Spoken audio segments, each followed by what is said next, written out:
On air, online, on demand. Watch AFR when you want, where you want with CN8, the Comcast network.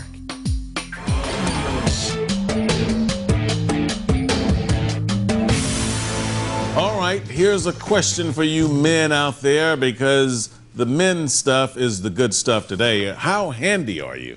When things break around the house, can you fix it? Can you do it with ease, or do you have a hard time trying to make necessary repairs? Poular Mechanics magazine just put together their list of the 25 skills they say every man should possess.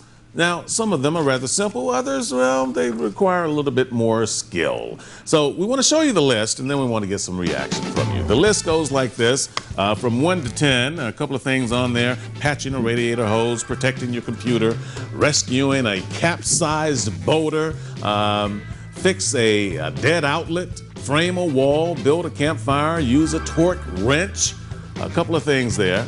Then if you go to the other 25, sharpen a knife, that's simple enough. Perform CPR, fillet a fish, maneuver a car on a slippery surface, back up data on your computer, drive a car in mud or snow, clean a bolt-action rifle. You can see it's a list that pretty much goes all over the place, from fixing and hooking up your HD TV to bleeding your brakes. But some of it's easy, some of it is not. So we wanted to take this list to the streets to see how the men out there stack up with the things on this list.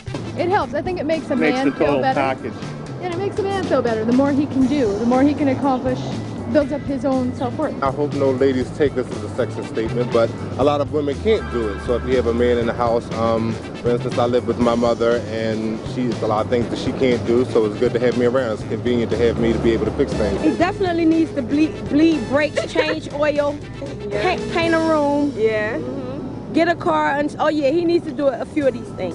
Yeah. So what we did there is we wanted to get the women's perspective too, to see what their men knew how to do, and so we thought it'd be interesting to get some of their feedback on that as well. All right, so we want to follow up with this now, because joining me to give you more perspective on manly duties is David Kassab of DK Handyman. David, thank you for being here with me. You are a handyman. This is what you do each and every day, and we're willing to get to your demonstration in just a moment. Do you find the men of America pretty handy? If they were, you'd be out of work. I'd be out of work. There's a lot of men who are handy, but they're too busy to get it done. So they call me to get it done for them. Yeah. And there are a fair amount of men that are not. Do you see a lot of really simple things that you're called to do that you say, gee whiz, a guy could have been able to do this pretty easy? Yes, definitely. Yeah. There's simple to complex. Yeah. Well, doing a drywall is a little bit complex, and that's one of the things that you want to demonstrate here. Now, what do you have here, and what are you going to show us? Well, the first thing is to nail pops, a common occurrence throughout the house. People tend to want to just bang it back up into the... Yeah. I don't know if you'll be able to see this on camera. Maybe if Shane can get in through here, you can see the nail pop. Yeah. Right. You say bad idea to try to bang it back through. Right, because the wood that it's attached to is dried out, and the nail is slipped down, and it's always going to slip down. So you do what? You need to pull it out. If we could put that down a little bit, get in there with pliers and just dig it out, you know, and leave the hole. Well, now you don't have anything holding up your ceiling. So then you have to put screws on either side. Okay. And so then you need a bit like this. Well, first of all, you got to have a one of these. Drill. You got to have one of those. That's man stuff. Yes, it is. Okay. I love the sound of that. And you don't use a regular... I've got 3 of them. You got 3? And you don't use a regular drill bit, because then you end up with a hole in your drywall. Okay. You need to just have the screw barely dent the drywall. Okay. Otherwise, you lose all the strength. Right. And then you just even pressure, turn the screwdriver on slow. Gotcha. Makes the dimple for you. Right. Now, we're going to speed up just a little bit here, but eventually you're going to get your mesh and you're going to put that over after you get your spackling done. Right, but if you have a hole like this, you're going to cut the hole out square. Cut it out square. Then you're going to slip a piece of wood behind. That's going to give you support back there. Give you support. You're going to screw it here and here, and then you're going to take this screw out. Okay. Then you're going to drop your drywall into the top and screw it on, and then you put your mesh tape on.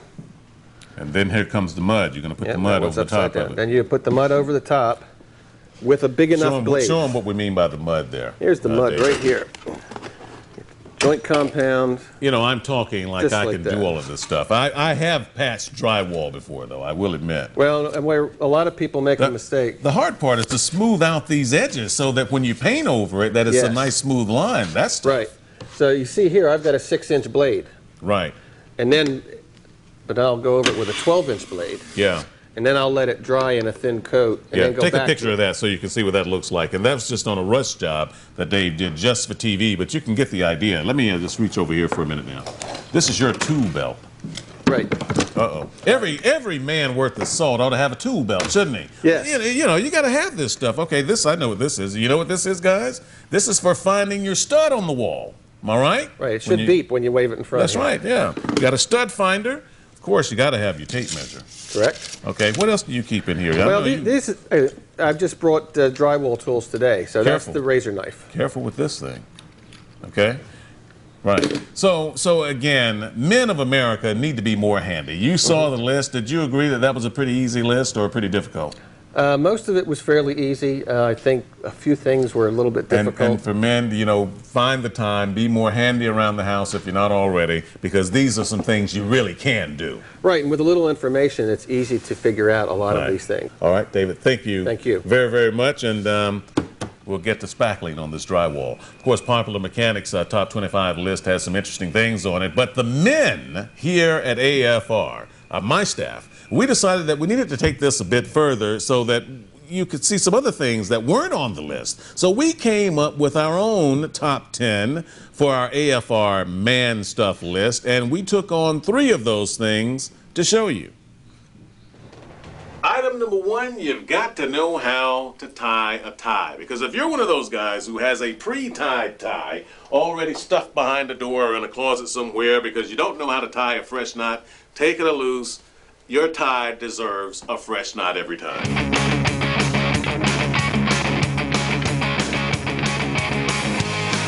And don't forget your dimple. For the next item on my list, I've changed my clothes because we're going to change a tire. There's road debris out there, men, and any real man needs to know how to deal with it. You're going to need at least a couple of things. You're going to need a jack and a crowbar, but you're also going to need a little time, a little patience, and some skill.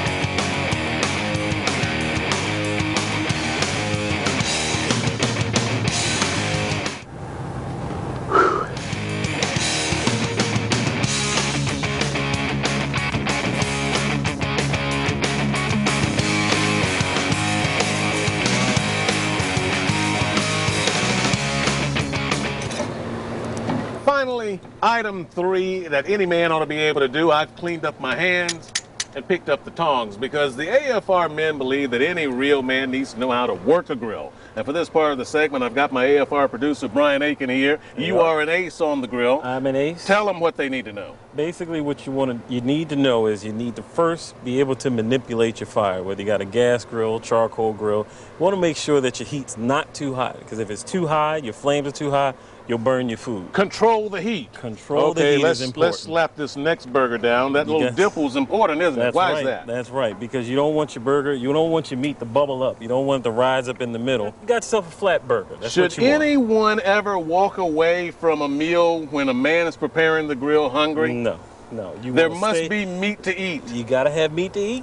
You want to stay on the grill, you want to man it. Make sure your meat is well cooked, cooked thoroughly. Let's listen to the sizzle.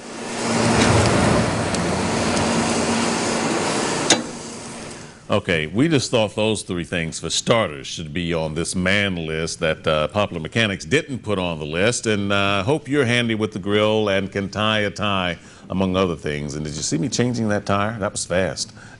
By the way, if you want to see the rest of the list, the things we put on our list, you can go to our site. It's at cn8.tv/AFR, and you can see all the entries that we've put there. And then give us a comment. please let us know what you think about this list, and if we've missed something you think ought to be there, we'd love to see your input too.